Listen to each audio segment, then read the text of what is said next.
नमस्कार, अमर छत्तीसगढ़ देख रहे हैं आप और छत्तीसगढ़ की खबरों के बीच रतलाम से इस वक्त की बड़ी खबर। इंजीनियरिंग वर्क्स के गोदाम में जबरदस्त आग लग गई है। आग पर हालांकि काबू पा लिया गया है। ये खबर रतलाम से है, जहां पर बताया जा रहा है इंजीनियर वर्क्स के गोदाम में जबरदस्त आग लगी हुई है। ये तस्वीरें देखिए आप। इंजीनियरिंग का काम इस गोदाम में होता था, सामान भी रखा हुआ था और आग इस गोदाम में लग गई। हालांकि आग पर बताया जा रहा है कि काबू पा लिया गया है। आग कैसे लगी ये साफ नहीं हो पाया है और अभी ये आकलन भी नहीं हो पाया कि इस आग से कितना नुकसान, कितनी हानि हुई है। हालांकि जानकारी जरूर सामने आई है कि आग पर लगभग पूरी तरह से काबू पा लिया गया है। ये तस्वीरें आप देख पा रहे हैं। छोटे छोटे ब्लास्ट की आवाज़ें भी आ रही हैं। स्वाभाविक है, इलेक्ट्रॉनिक्स सामान भी इसमें बड़े पैमाने पर हो सकता है या दूसरे तरह का सामान इस गोदाम में लगी थी। ये तस्वीरें देख रहे हैं आप, रतलाम से ये तस्वीरें सामने आई हैं। गोदाम से धुआं उठता हुआ, हालांकि आग पर अब काबू पा लिया गया है। दो तस्वीरें देख रहे हैं आप। पहली तस्वीर, इस गोदाम में लगी आग को बुझा लिया गया है। अब हालांकि धुआं अभी भी उठ रहा है। आग और भड़के ना, ये कोशिशें भी हो रही हैं कि पूरी तरह से आग शांत हो जाए। दूसरी तस्वीर, जब इस गोदाम में आग लगी। और अब खबर छत्तीसगढ़ से। छत्तीसगढ़ में कोरोना का कहर लगातार जारी है। कोरोना से प्रदेश में तीसरी मौत हुई है। प्रदेश में एक्टिव मरीजों की संख्या अब 661 तक जा पहुंची है। डॉक्टरों, नर्सों और पुलिस तक कोरोना की जद में आ गए हैं और जवान के पॉजिटिव मिलने पर मंदिर हसौद थाना सील कर दिया गया है। तो छत्तीसगढ़ में भी लगातार कोरोना के मामले बढ़ते चले जा रहे हैं। कोरोना से तीसरी मौत हुई है छत्तीसगढ़ में और अब छत्तीसगढ़ में एक्टिव कोरोना मरीजों की संख्या 661 तक जा पहुंची है। डॉक्टरों, नर्सों और पुलिस जवान तक अब इसकी जद में है। अवधेश मिश्रा हमारे साथ जुड़ गए हैं और जानकारी के साथ। अवधेश, कोरोना के मामले लगातार बढ़ रहे हैं, आंकड़ा 661 तक जा पहुंचा है। डॉक्टर, नर्स के साथ साथ अब पुलिस जवान भी जद में हैं। बिल्कुल, देखिए, जो कोरोना वॉरियर्स हैं वही जब जद में आएंगे, वही चपेट में आएंगे, तो समझा जा सकता है कि स्थिति कितनी और भयावह होने वाली है। क्योंकि अभी छत्तीसगढ़ में अभी भी जो रजिस्टर्ड है तकरीबन 50,000 लोग ऐसे हैं जिनका छत्तीसगढ़ वापसी शेष है। और ऐसे में जो लगातार जो मरीजों का मिलने का सिलसिला जारी हुआ है, कल भी हमने देखा कि 127 सर्वाधिक मामले जो कल एक दिन में निकल के आए, जिसके बाद जो कुल पीड़ितों की संख्या है वो 900 तक पहुंच गई। बताने के लिए काफी है कि अभी और भी स्थिति भयावह हो सकती है, क्योंकि जिस तेजी से अभी संक्रमण का दर फैला है, इससे फिलहाल तो लगाम लगता दिखाई नहीं पड़ रहा। उल्टे अब मौत का जो सिलसिला है वो शुरू हो चुका है। छत्तीसगढ़ में तीसरी मौत आधिकारिक रूप से हो गई है। जगदलपुर की एक 19 वर्षीय युवती की मौत कोरोना से हुई है। हालांकि ब्लड कैंसर की समस्या से भर्ती हुई थी, लेकिन जब मौत के बाद कहा जा रहा है कि कोरोना पॉजिटिव थी। तो कुल मिला के समझा जा सकता है प्रशासन की लगातार स्थिति जो है वो नियंत्रण के बजाय बिगड़ती जा रही है। लगातार मरीजों का जो आना है वो जारी है। ये कब तक थमेगा, क्योंकि आने वाले समय में मानसून भी दस्तक देने को तैयार है। ऐसे में क्वारंटीन सेंटर में 2 लाख से अधिक लोगों का निवास करना, रहना और तमाम व्यवस्थाओं पे बार बार सवाल उठना बताने के लिए काफी है कि स्थिति अभी बिगड़ सकती है। लेकिन कैसे लगाम लगेगा, कैसे कंट्रोल होगा, एक बड़ी चुनौती जिम्मेदारों के सामने फिलहाल दिखाई पड़ रही है। बिल्कुल बिल्कुल, सरकार के जिम्मेदारों के सामने ये चुनौती वाकई में बड़ी है। हालांकि मामला अभी बिगड़ सकता है, उस लिहाज से और ज्यादा सतर्कता की दरकार है। शुक्रिया अवधेश इस पूरी जानकारी के लिए। और एक और अहम खबर महासमुंद से है, जहां क्वारंटाइन सेंटर का निरीक्षण करना बीजेपी नेताओं को भारी पड़ गया। बता दें कि बिना अनुमति निरीक्षण करने बीजेपी नेता इस क्वारंटाइन सेंटर का पहुंचे थे। जिला प्रशासन ने सभी नेताओं का कोरोना टेस्ट कराया। साथ ही रैपिड किट के जरिए इन बीजेपी नेताओं का कोरोना टेस्ट हुआ है। और इतना ही नहीं, सभी को 14 दिनों तक होम क्वारंटाइन में रहने की सलाह भी दी गई है। वहीं सरायपाली के केलेंडा क्वारंटाइन सेंटर पहुंचे थे ये सभी बीजेपी नेता। 4 पूर्व विधायक, 3 मंडल अध्यक्ष और कार्यकर्ता होम क्वारंटाइन कराए गए हैं। गांव के कोटवार की शिकायत पर कार्रवाई की गई है। जिले के सिंघोड़ा थाना क्षेत्र का ये मामला बताया जा रहा है। इतना ही नहीं, अब तैयारी इनके खिलाफ एक्शन की भी है। दरअसल ये सभी बीजेपी नेता क्वारंटाइन सेंटर का निरीक्षण करने पहुंचे थे बगैर किसी अनुमति के, और क्वारंटाइन सेंटर का निरीक्षण करना जरूर इन्हें भारी पड़ गया। न केवल इनका कोरोना टेस्ट हुआ है, हालांकि कोरोना टेस्ट जो रैपिड टेस्ट से कराया गया था वो नेगेटिव आया है। क्वारंटाइन की सलाह जरूर इन्हें दी गई है। लगाया जा रहा है कि हम वहाँ राजनीति करने गए थे, वो सही है। हाँ, हम राजनीति करने गए थे, लेकिन विध्वंसात्मक राजनीति नहीं, रचनात्मक राजनीति करने गए थे कि वहाँ की व्यवस्थाओं में सुधार हो, गरीब लोगों को, मजदूर लोगों को जो दुराव्यवस्थाओं से सामना करना पड़ रहा है वो सही हो, उनकी व्यवस्थाओं में सुधार हो, शासन क्वारंटाइन सेंटर की व्यवस्था में सुधार। जनता के चुने हुए 4 पूर्व विधायक जब कोरोना संक्रमण के समय केलेंडा क्वारंटाइन में एक जांच के लिए जाते हैं, व्यवस्थाओं को देखने के लिए जाते हैं, तो उन पर जुर्म दर्ज किया जाता है, उनको 14 दिन के लिए क्वारंटाइन किया जाता है। और जिस तरीके से सिंघोड़ा थाना क्षेत्र के अंतर्गत 184 और 34 के तहत जिस तरीके से जुर्म दर्ज किया गया है, मुझे ऐसा लगता है कि कोरोना के मामले को लेकर छत्तीसगढ़ की जो कांग्रेस की सरकार है वो डरी हुई है, सहमी हुई है। भाजपा के ये नेता गए, इससे न केवल उनकी जान को खतरा था, वरन जो वहां पर मजदूर रुके हुए थे उनके जान के साथ भी भाजपा के नेताओं ने खिलवाड़ करने का प्रयास किया। यह सस्ती राजनीति भारतीय जनता पार्टी को शोभा नहीं देती और जिला प्रशासन ने जो इनके ऊपर दंडात्मक कार्रवाई के लिए कार्रवाई की है उसका कांग्रेस पार्टी समर्थन कर। कल शाम लगभग 4:30 बजे ग्राम केलेंडा के क्वारंटाइन सेंटर में पूर्व भाजपा विधायकों सहित कुल 12 लोगों के प्रवेश करने की सूचना मिली थी, जिस पर तत्काल पुलिस प्रशासन मौके पर पहुंची थी और इनको, क्योंकि ये प्रतिबंधित होता है क्वारंटाइन सेंटर में जाना, तो इनका तत्काल स्वास्थ्य परीक्षण कराया गया, रैपिड टेस्ट कराया गया और परीक्षण के बाद इनको होम क्वारंटाइन किया गया है। और मामले की गंभीरता को देखते हुए इसमें धारा 188-34 के तहत सभी 12 लोगों पर FIR की गई है। और छत्तीसगढ़ बीजेपी के नए प्रदेश अध्यक्ष आज पदभार ग्रहण करेंगे। जहां थोड़ी देर में नए नवेले प्रदेश अध्यक्ष विष्णुदेव साय आज अपना पदभार ग्रहण करेंगे। एकात्म परिसर में ये पूरा जो आयोजन होगा। विष्णुदेव के आने से बीजेपी में जोश है। साय के सामने अब मिशन 2023 की बड़ी चुनौती होगी। तो विष्णुदेव साय बीजेपी, छत्तीसगढ़ बीजेपी के नए प्रदेश अध्यक्ष हैं और आज वो दफ्तर में आकर पदभार ग्रहण करेंगे। राघवेंद्र हमारे साथ जुड़ गए हैं और जानकारी के साथ। राघवेंद्र, कब तक ये पूरा आयोजन होगा? और इसमें स्वाभाविक है कि कोरोना काल में बहुत सारी बातें जिसके मद्देनजर शायद बहुत बड़ी गैदरिंग वहां पर ना हो। राघवेंद्र, देखिए, भाजपा के जो बड़े नेता हैं वो यहाँ पर पहुंच रहे हैं। हालांकि कार्यकर्ताओं की भीड़ नहीं है, लेकिन एकात्म परिसर में हम मौजूद हैं, जहां पे विष्णुदेव शायद थोड़ी देर में पहुंचेंगे।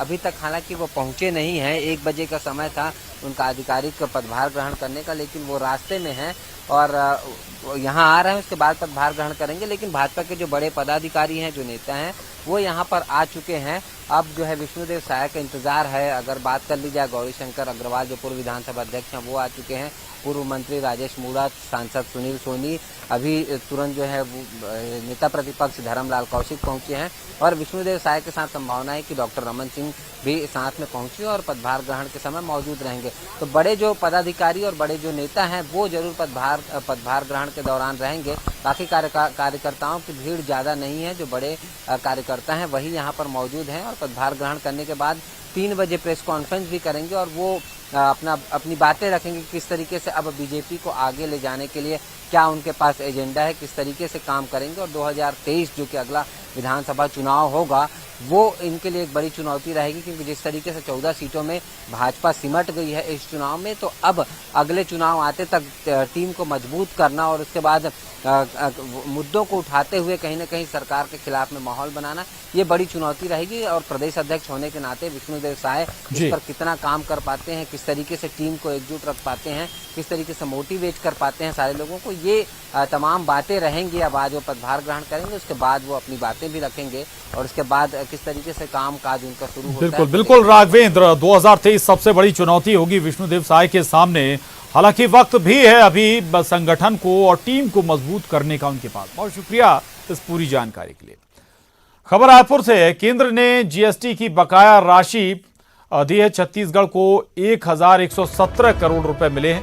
दिसंबर 2019 से फरवरी 2020 तक की बकाया राशि है वो छत्तीसगढ़ राज्य को मिल गई है। मंत्री टीएस सिंहदेव ने ट्वीट कर इसकी जानकारी दी है। राज्य को आर्थिक स्थिति से उबरने में बड़ी मदद इससे मिली है। टीएस सिंहदेव ने ये जानकारी दी है।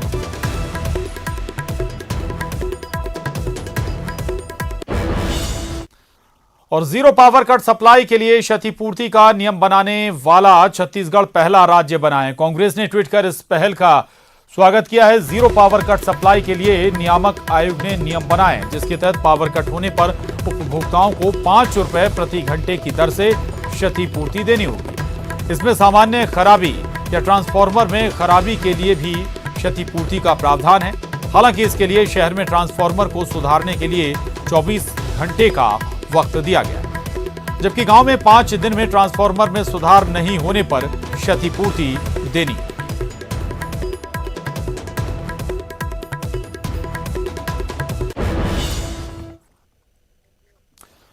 खबर रायपुर से 10 जून को छत्तीसगढ़ में राज्यव्यापी आंदोलन होने जा रहा है। अपनी 5 मांगों को लेकर 26 संगठन आंदोलन करने जा रहे हैं। राज्य और केंद्र सरकार की कृषि और किसान विरोधी नीतियों का विरोध इन संगठनों के जरिए 10 जून को किया जाएगा। छत्तीसगढ़ किसान सभा, आदिवासी एकता महासभा इसमें शामिल है। किसान प्रतिष्ठा मंच, भारत जन आंदोलन, प्रगतिशील किसान संगठन भी इस आंदोलन में शामिल है।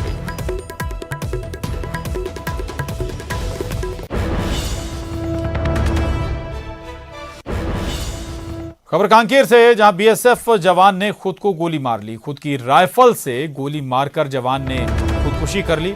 नक्सली सर्चिंग में यह जवान निकला था।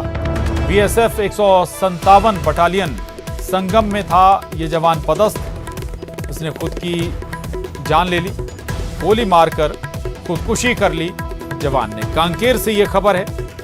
बीएसएफ का जवान था।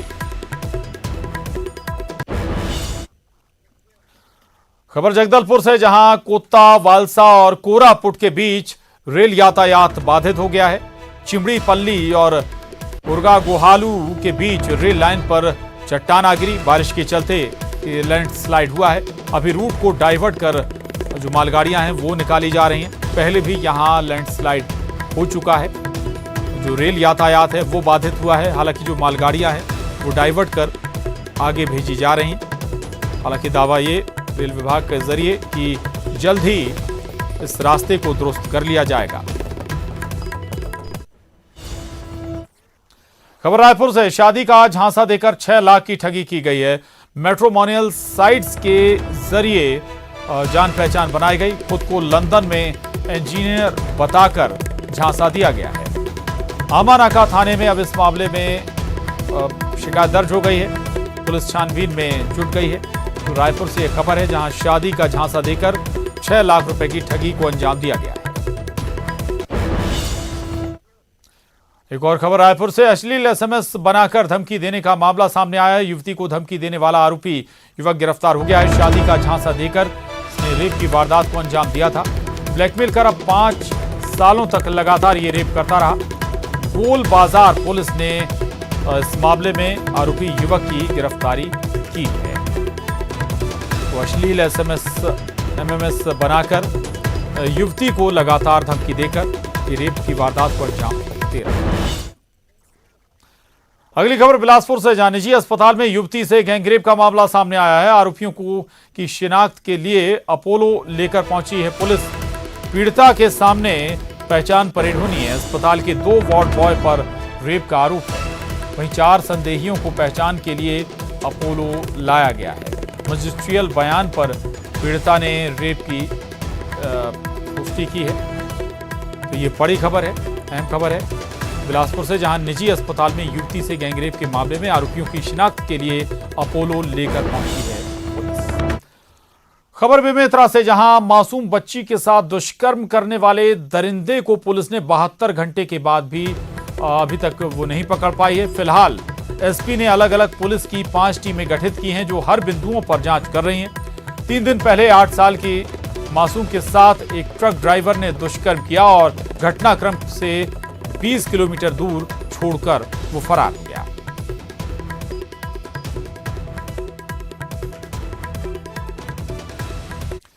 और यहां वक्त एक छोटे से ब्रेक का है, जल्द लौटेंगे। ब्रेक के बाद अगली खबर का रुख करते हैं। कोरोना काल में ट्रेनों के दोबारा पटरी पर दौड़ने के बाद सबसे बड़ी दिक्कत रेल कोचों और स्टेशन परिसर को सैनिटाइज करने में आ रही है, क्योंकि इससे दूसरे व्यक्ति में संक्रमण फैलने का खतरा बना रहता है। लेकिन रायपुर रेल मंडल के दुर्ग कोचिंग डिपो ने एक ऐसा रोबोट तैयार किया है जो आसानी से पूरे रेल कोच को सैनिटाइज कर देगा। ट्रेन और कोच का नियमित सैनिटाइजेशन करने रेलवे ने रिमोट ऑपरेटेड रोबोट सिस्टम तैयार किया है। इसकी खासियत है कि ये रोबोट 30 मीटर दूर से ही सेल्फ ऑपरेटेड होगा और अल्ट्रा वायलेट सी रेज से कोच को सैनिटाइज करेगा। रिमोट ऑपरेटेड रोबोट से स्टाफ जहां इन्फेक्शन से बचेंगे, वहीं यात्रियों में भी संक्रमण का खतरा नहीं रहेगा। खास बात ये कि बाकी जगह जहां इसे बनाने में लाखों रुपए लग जाते हैं, रेलवे ने इसे महज 25,000 रुपए की लागत से ही तैयार कर लिया। और उधर रिलायंस के जियो प्लेटफॉर्म में एक और बड़ा निवेश हुआ है। US based equity firm company silver lake ने जियो प्लेटफॉर्म पर 4,546.8 करोड़ का अतिरिक्त निवेश किया है। इससे पहले भी सिल्वर लेक जियो ने 5,655.75 करोड़ का निवेश किया था। दोनों को मिला दें तो कुल 10,202.55 करोड़ के निवेश के साथ अब सिल्वर लेक की जियो प्लेटफॉर्म में 2.08% की हिस्सेदारी हो गई है। वहीं 2 महीने से भी कम वक्त में जियो ने ग्लोबल इन्वेस्ट के जरिए 92,202.15 करोड़ रुपए जुटा लिए। और अब रुख करेंगे रायपुर टॉप 10 का। विष्णुदेव साय के पदभार ग्रहण करने के साथ ही बीजेपी में हलचल तेज हो गई है। कार्यकारिणी में स्थान पाने के लिए अलग अलग गुटों में होड़ मच गई है। छत्तीसगढ़ पुलिस अब अपने आस्तीन पर राज्य का प्रतीक चिन्ह पहनेगी। राज्य गठन के 20 साल बाद छत्तीसगढ़ पुलिस को प्रतीक चिन्ह लगाने का अवसर मिल रहा है। रायपुर जिले के मंदिर हसौं थाने को सील कर दिया गया है। थाने में पदस्थ पुलिसकर्मी को कोरोना पॉजिटिव पाया गया। कोरोना पॉजिटिव पाने के बाद थाना को सील किया गया। छत्तीसगढ़ में कोरोना संक्रमण की रफ्तार काफी तेज गति से बढ़ रही है। एक दिन में ही 127 कोरोना के पॉजिटिव मरीज मिले। रायपुर में शुक्रवार रात को एक 19 वर्षीय युवती की कोरोना के चलते मौत हो गई। बीती रात हुई मौत के बाद राजधानी में कोरोना से मौत का आंकड़ा 3 हो गया है।